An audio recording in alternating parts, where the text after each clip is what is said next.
మా అందరికీ నమస్కారం. నా ప్రసంగం ప్రారంభించే ముందల ఇక్కడ ఉన్న పిల్లల్ని ఒక ప్రశ్న అడగాలనుకుంటున్నా. పిల్లలందరూ రెడీనా? ఇంపాడట్లేదు, రెడీనా?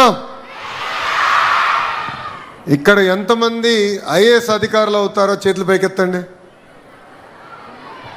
ఓకే, చేతులు దింపండి అమ్మా. ఎంతమంది ఐపీఎస్ అవ్వాలనుకుంటున్నారు? చేతులు పైకెత్తండి. పోలీస్.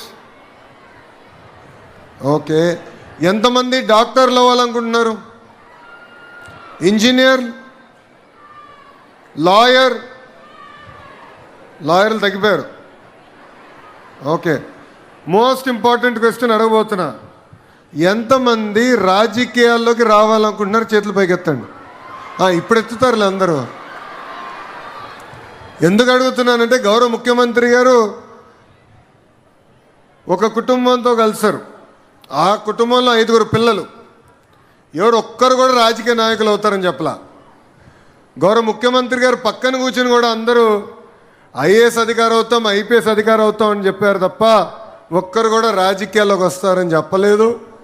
సో తల్లిదండ్రులు కూడా కోరుతున్నా, బాగా చదివిన వారు కూడా రాజకీయాల్లోకి రావాల్సిన అవసరం ఉంది.